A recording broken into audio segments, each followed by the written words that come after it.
Hi, everyone. This is the remainder of chapter 13. Here's an idea that I think all of you have experienced at some point. And again, I think all of us are experiencing more social dilemmas than we're aware of, particularly at this time. This social dilemma is called tragedy of the commons. And this is an interesting idea because it happens fairly frequently where there is a renewable resource that will continue to produce benefits if, and here's if, group members don't overharvest it or overuse it. So everyone can benefit from the harvesting um, as much as possible. But if there are too many people trying to use the resource, then it becomes problematic. So I want you to think here about public beaches, for example, or state parks, or even national parks. Um, these are a renewable resource. That is, nature is renewable. There's spring and summer and fall, etc. And many people like to go to national parks or to the beach or to a state park. And as long as all of us um, pick up our trash and we respect the signs that say stay on the trail and don't litter, pack in, pack out, all of those types of things. If we all do that, then we can all benefit from being outdoors. However, if there are so many people who start to use these state parks or these beaches or even the national parks, then traffic becomes an issue, and litter perhaps becomes an issue. Smog becomes an issue because there's so much traffic on the roads that there's a lot of idling, and so now we see the detrimental effects of too many people using that resource. In fact, I was reading an article in the San Francisco Chronicle, oh, maybe last month, before all, well, just a little bit before all this started, and there was a discussion about what to do in the paper. There was an article about some of the issues that Lake Tahoe communities living around the Lake Tahoe area on both the Nevada and the California side, that these communities experience a lot of issues, particularly in summer and spring, because so many people flock to these areas that there is a lot more pollution because cars are idling on these um, packed on the packed highway because it's only two lanes, and people often will drive slower so that they can find a parking space and not have to pay the $10 or whatever it might be at a parking space.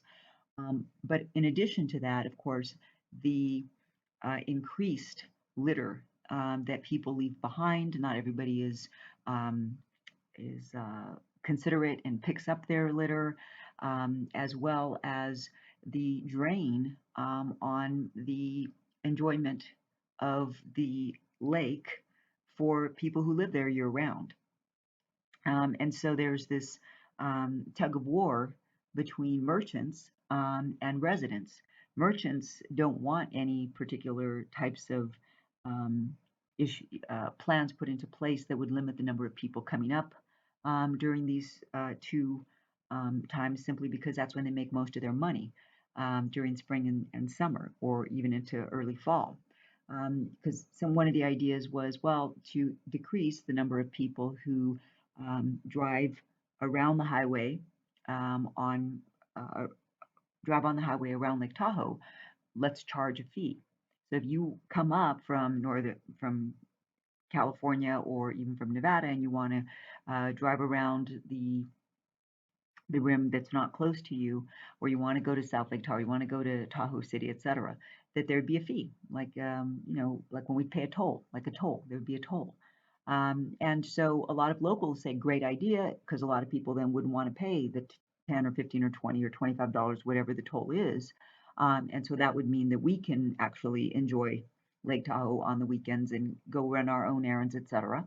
On the other hand, a lot of business people are against that because, in their view, well, that would reduce the numbers of people who come to Lake Tahoe during these time periods and especially on the weekends.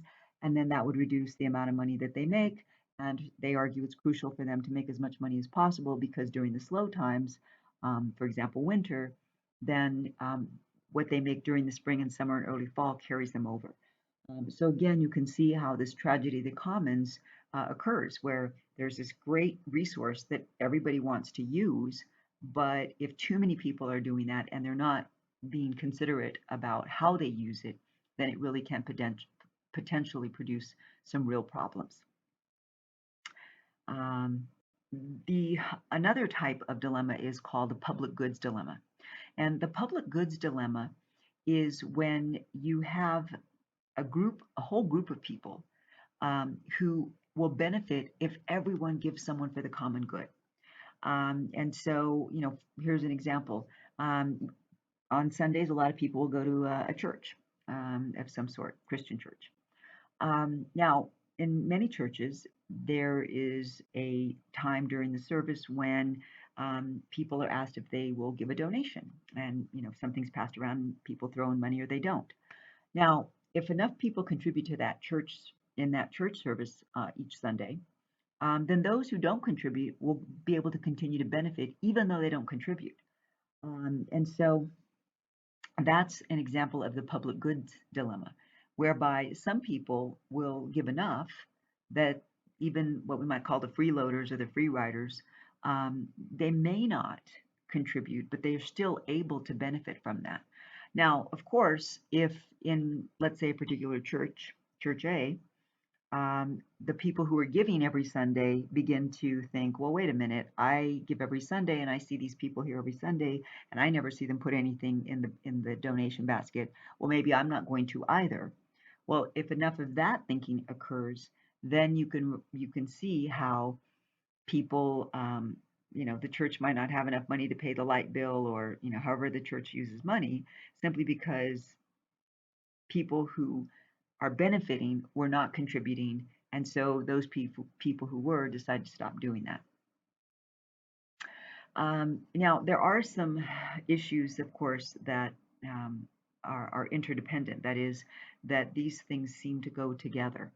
And what we know for sure is that human population growth is at its highest level in the last century.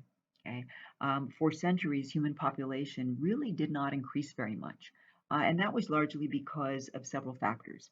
Of course, one reason was that life was hard, and so people might not have enough to eat, or they might not, we didn't have the medical technology and advances that we do today, so people died at younger ages. Also, um, there were people didn't perhaps also when children die in infancy, uh, the infant mortality rate was much higher as well. And so humans, of course, we are pretty smart. We were able to figure out how to increase the amount of food being produced with far less work, mechanization. We made medical advances so that the infant mortality rate went way down. And the numbers of women dying during childbirth also went way down. And we made medical advances, and so we developed vaccinations for things that used to kill people. And of course, because of our medical advances, we also figured out how to treat various chronic conditions that people used to die from. For example, heart disease or diabetes or high blood pressure, high cholesterol. These are all things that would have killed people in their 50s, and now people can live into their 70s and 80s with these conditions.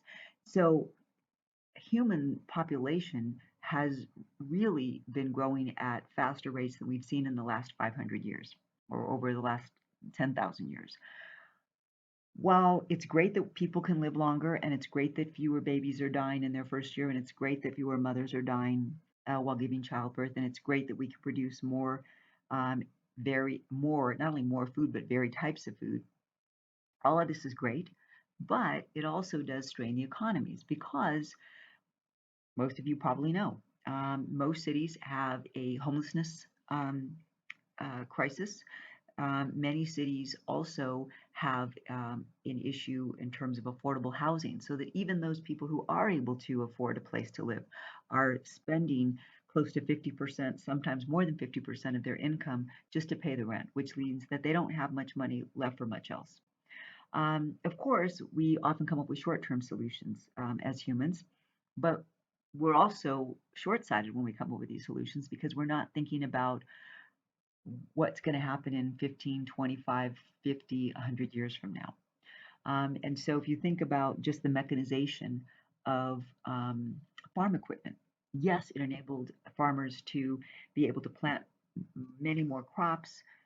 It meant that farmers then could also um, um, utilize machines to help pick the crops. We didn't have to just rely on humans.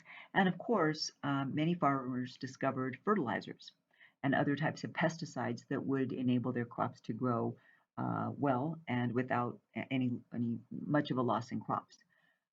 Here's the issue. In creating all this mechanization, that also meant that we increased the number of fossil fuel burning vehicles, tractors and combiners and all these other things. Also, chemical companies created more and more pesticides. And so, as farmers were using more and more of those things seeped into our water, into the soil, and of course, into our food. And at the time, these things seemed like a great idea, but we weren't looking ahead to 50, 75, 100 years from then to the point where now we see all these issues becoming real problems for us. Of course, overpopulation can also lead to environmental destruction. So there's a bunch of us here now, over 300, about 345 million people in the United States right now, and we all want cars, right? Ask anybody who doesn't have a car, hey, would you like to have a car? Almost every one of them will say, yeah, sure, I'd love to have a car. I don't have one because I can't afford one. And so most people, when they can, they get their own car, which means that there are fewer and fewer people who are riding public transit. Unless you live in a place like, I don't know, Japan or Europe, where they have great public transportation. A lot of people really do ride it. Um, and so I here have an example here about how in the United States there is a huge backlash.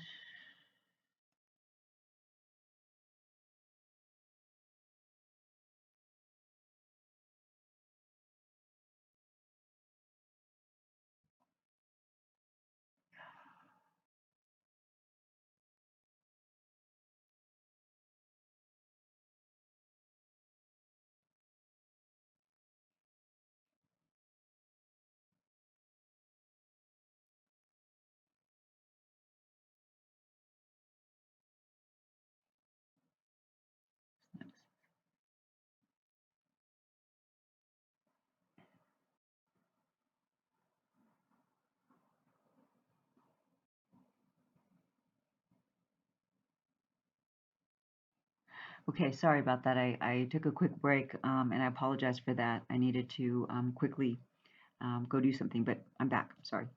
Um, so let's see. Sorry, I was here with the environmental problems. Um, And so, one example that I have is that in the United States, there's a huge backlash against immigrants.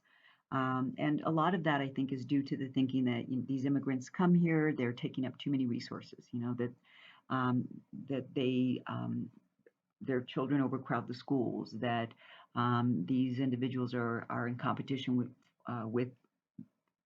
U.S. citizens for jobs, that they're in competition for housing, for healthcare, all of the resources that we all consider very important. And so, um,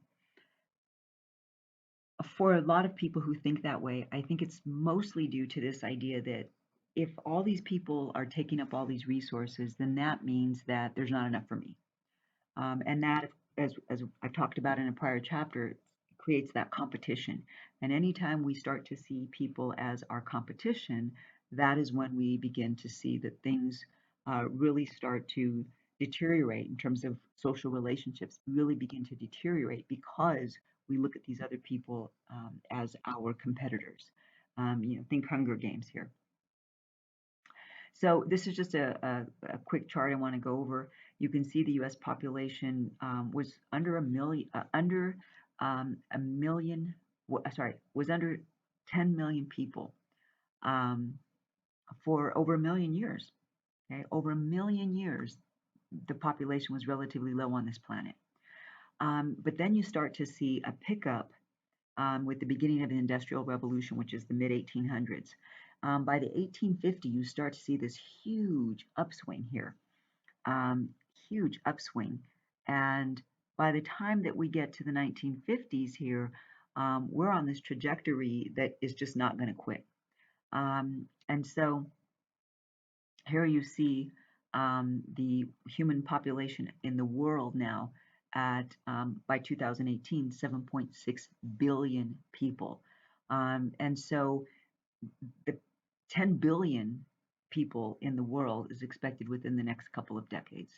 And so again, there's a lot of attention that we really have to pay to the environmental damage that we as humans are doing to this planet.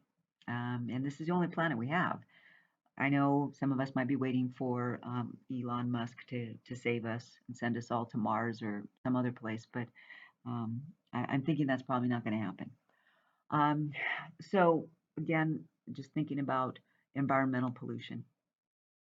Um, it's no surprise. I mean, consider this: post-industrialized countries have engaged in industrial development in, as I said, starting in the industrializing period in the mid 1850s, going all the way through, I would say, even into the early 90s, before we really started to realize, okay, oops, we're really doing a lot of damage here. Now, these post-industrialized countries, and these, of course, are Europe and Canada, the US, Australia, these post-industrialized countries engaged in industrial development of their time that contributed a lot to the environmental damage that we're experiencing today. But these same countries want developing countries to willingly curtail their burning of fossil fuels so that the extent of environmental damage can be contained. Now, it's not a surprise, I don't think, that the developing countries often push back. They argue that, hey, developed countries, and I should say developed countries, you established your economies using the very same fossil fuels and burning of fossil fuels that we're now doing, and you want us to stop. Well, we want to develop our economies in the same way you did. How is it fair that you're telling us we can't do something that you did to establish your very strong economy? Maybe they have a point there. Maybe they're right. You know, who are we who have developed our economies to such a strong extent to say to these other developing countries, hey, you can't do what we did. We did it and we're good, but now that we see that there's too much environmental damage, you can't do it. I don't know. I leave you to think about that. Is there a solution here? So think about our global social dilemmas, because I think all of you recognize by now that what we do in the US doesn't just affect us here in the US, it affects around the world. And so um, if we do, if we pollute the environment here, it's not just going to pollute our environment. It's not going to just stay contained over the United States. It's, you know, the air travels, wind pushes pollution around the world. I think many of you have also heard about the floating ocean of plastic in that we see in the ocean. It's this huge island, for lack of a better word, of plastic that's just all sitting there because of the way the currents um, work in the oceans. And it's this huge, huge area of plastic, all this plastic that we so willingly use and think is all going to get recycled because we're putting it in a recycling bin, and it doesn't necessarily all get recycled. So some of the things that we do that may seem selfish at times were really very useful for our ancestors who were living in small groups, right? They had to find food, shelter, water, and doing so not only satisfied them, you know, if you're hungry and you find food, okay, now I feel better. Or I'm thirsty and I find water, now I feel better. So it satisfied them, but it also enabled them to survive. And so some argue that it's almost an innate part of being human that we want immediate satisfaction. If we're thirsty, we want to drink some water. If we're hungry, we want to eat something. If we are sleepy, then we want to find some shelter, some place to go to sleep. This is how we survive. And so we become programmed, for lack of a better word, to want to engage in immediate satisfaction of our needs. Um, of course, we can't all do this whenever we want to, because then that's going to cause problems at the large group level. Now, of course, some of the solutions are, well, we could delay gratification and we could cooperate with others. Um, and that would not only benefit us, but it would also benefit those others. I don't know the answer to this, but I want you to consider this. How good do you think that we are at doing that today? Maybe we're really good at doing it 10,000 years ago, 5,000 years ago, 1,000 years ago, but how good do you think we are at doing that today? Um, I won't give you my idea about that, but I have some thoughts. Uh, the other thing that reason why we tend to be selfish or make decisions that benefit us and people close to us is there's competition for resources. I've mentioned that earlier in this lecture. We want our group to be the winners, right? So if we're looking for a place to live, we want the nicest house we could have because we want that nicer house for our families. Does it matter to us that other people don't get to live in such a nice place? No, not so much. For most people, it doesn't matter that much. As long as they have what they need and they're secure in their homes, they don't much think about all those people who aren't able to have what they have. And so living in a society means that there's a delicate balance that we all have to figure out for ourselves. How do we live in this society and be able to satisfy our own desires while at the same time be mindful of the fact that we cannot always have what we want when we want it, that we may as humans have to delay our own gratification sometimes. It's a really delicate balance, and I'm not so sure that we know how to do it most of the time. And the COVID-19 pandemic, I talked about that on Tuesday in terms of the social dilemma that it's presenting to all of us. There's also something known as a social trap, where people, an individual or maybe even a group, is drawn to taking or engaging in a certain behavior so they can get immediate rewards that later on either prove to be unpleasant or they have lethal consequences. Um, and of course, the unpleasant consequences could be short term or they could be long term. Um, the short term consequences are obvious and immediate. So we, when they're positive, we continue to do the same thing, and if they're negative, then we don't. Um, so I want you to think about this social trap. Again, I'm going to use plastic because it is everywhere. Um, Plastic made life easier.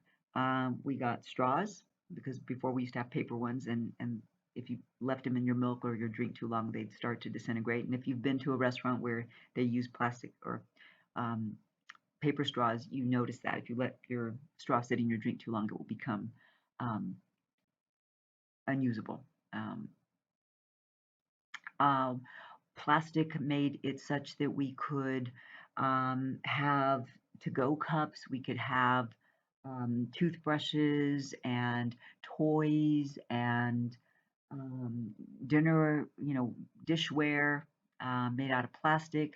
Um, just, I mean, it's amazing the number of things that you probably have right now that you're looking at that have some sort of plastic on it. Even this laptop I'm using has some sort of plastic. Um, and so the mouse that I'm using is made out of plastic. There's so much plastic around us. Did it make our lives easier and better? Absolutely, it did. And in the short term, because we got a lot of positive out of it, we kept using plastic and we thought about more and more and more and more ways to use plastic. Um, but the long term consequences, of course, were hidden for a very long time. As I mentioned earlier, it has polluted the ocean to an alarming degree. And yet we continue to use plastic without really thinking about it.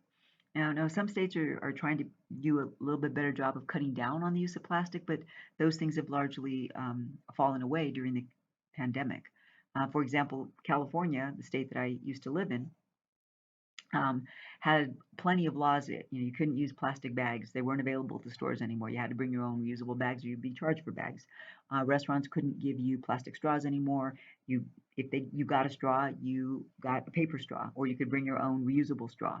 Um, Starbucks, Starbucks also cut down on the amount of plastic that was used, and um, even the lid was redesigned so that it wouldn't have as much plastic. So a lot of different things, a lot of different laws were passed, and there were even more stringent rules in certain counties in LA. But other states, there's no thought to any of this. It's just continue just as you keep doing. Um, and we don't really care what 50 or 100 years looks like from now because probably a lot of us think, well, I won't be alive. And so I don't really worry too much about that. Well, okay, that's true. I won't be alive in 50 years, probably. Um, but what about your children or your grandchildren or your nieces and nephews who have children? I don't know. Something to consider. Um, the sliding reinforcer is really an interesting thing because this also is something that happens to us fairly frequently, where we get rewards if we engage in a behavior infrequently.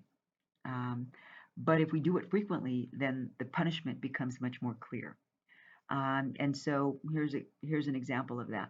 Um, let's say that you have a car that's a V8, and you love that car, and but you only really drive it to work and to school. So you're not really just driving it around just to drive around.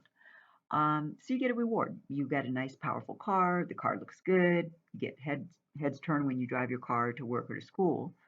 But if you start driving that V8 around a lot, you're going to be burning more fossil fuel, and you're going to be contributing more to pollution in the air. Um, and so again, I use this example of flying. If you have to fly to go see a loved one who's ill, okay, that's one thing. But if you're somebody who, like me, flies frequently throughout the year, then doing that as frequently as I do and flying as far as I do means that I'm part of polluting the air more than somebody who only flies once or twice a year or maybe hardly ever. All right, so remember I asked you at the beginning of class on Tuesday to think about which group you're in, group one or group two. Here, there's a breakdown of the um, a micro breakdown of the various groups that exist in society. And so, as we go through this, I want you to consider, where are you in one of these groups? Altruists. Altruists almost always value the group benefiting, and they are willing to make personal sacrifices. They're willing to delay their own gratification or their own benefit, even um, so that the whole group benefits. The cooperators are people who are willing to work together to maximize the joint benefits for him or herself and the group. The individualists, these are people who really want to maximize their own personal gains, and they really don't give a fuck about the rest of the group, okay? Other people in the group, or even other groups. The competitors, the competitors want to come out fairly better, relatively better than other people, regardless of their personal stake in an absolute sense. So competitors, if we think about housing, a competitor is going to look for the house that is the nicest house that they can afford.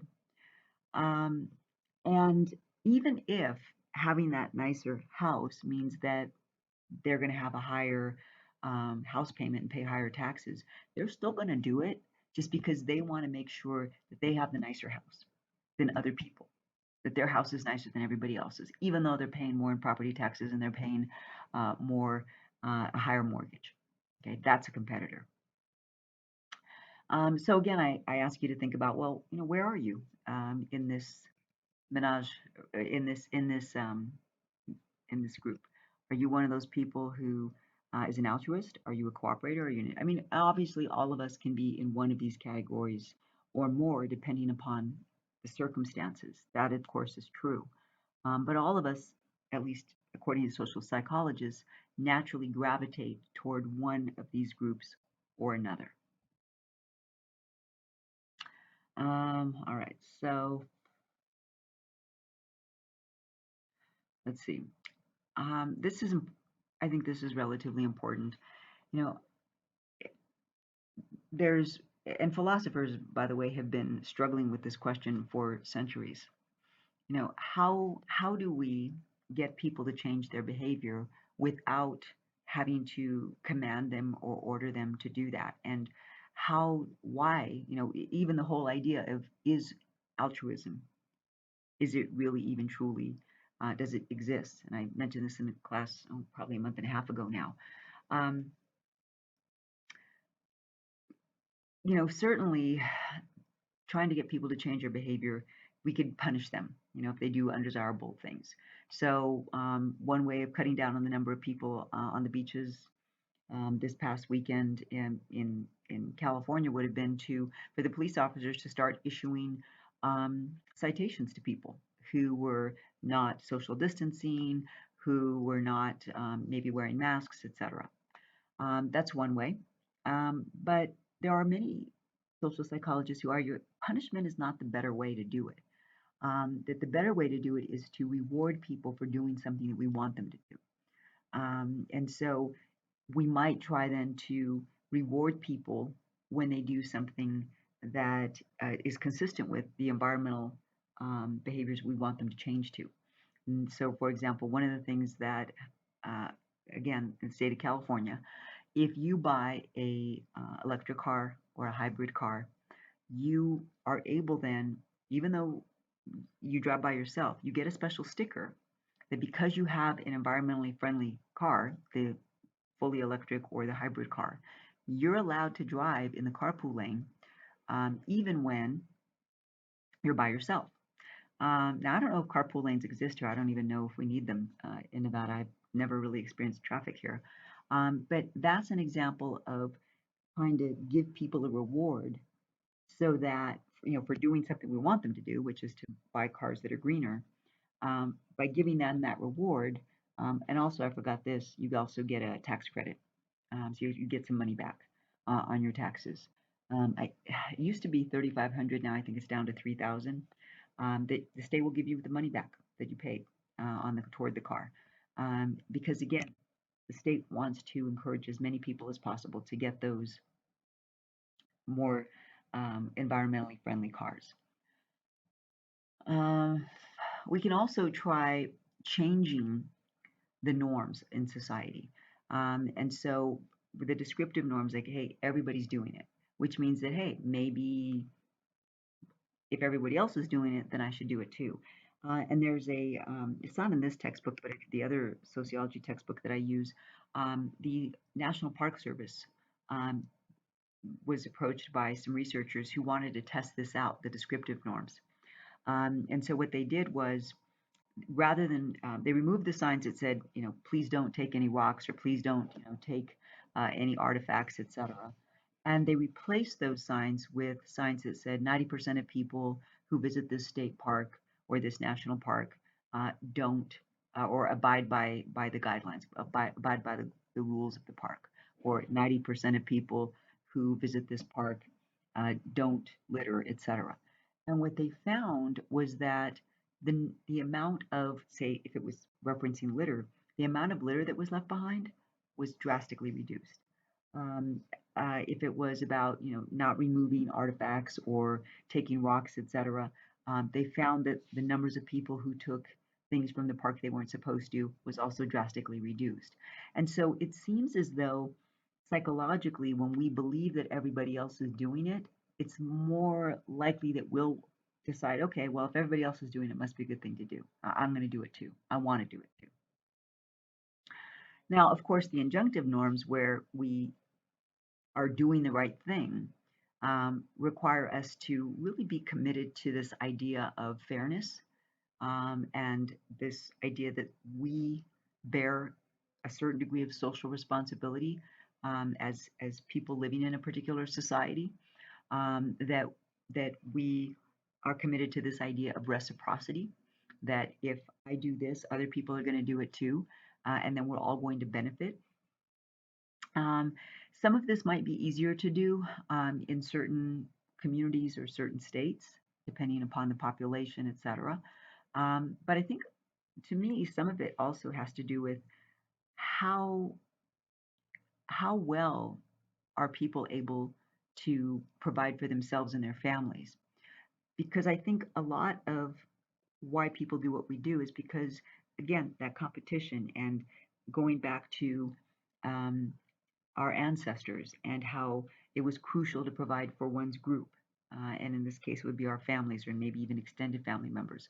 Trying to provide for that group is something that, I don't know, maybe is even hardwired into us, wanting to protect ours and our own, and to provide for them. I think that there are definitely some societal differences as well as cultural differences, and even the situation might play a role here. I don't know if cooperativeness is contagious, but I think it could be. Just think of any natural disaster. There's a lot of evidence that people do tend to come together to help one another when there is a natural disaster.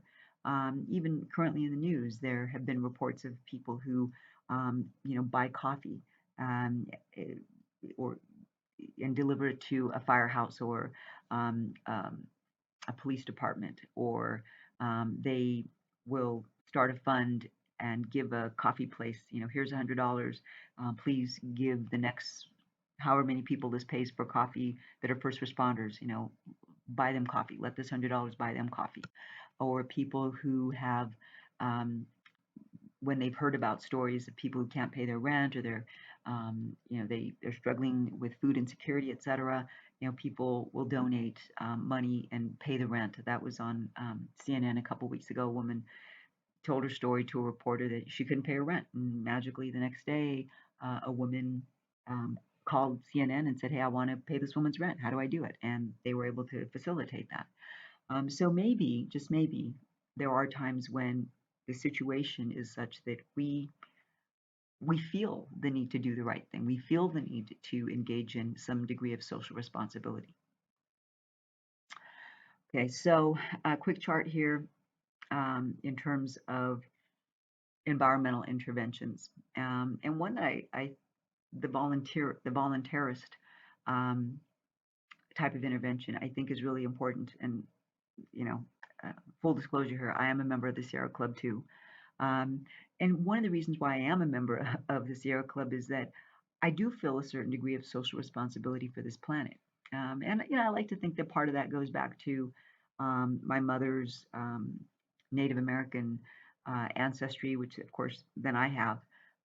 But I hate to think of a world in which I didn't have a place to go hike or to go paddleboard or to go on a mountain bike ride. I hate to think of a world where that wasn't possible. And so it's not much, but supporting the Sierra Club means that the Sierra Club often will file lawsuits that try to protect our environment.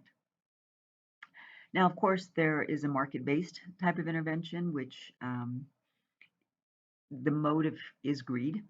And so, even though these people are doing it because they want to benefit, then it's not a bad thing necessarily because they're doing what we want them to do. And so, again, one example given here is tax rebates for people who purchase solar heating panels for their homes. California does that as well. California does the tax rebates for tankless water heaters and for buying electric cars or hybrid cars.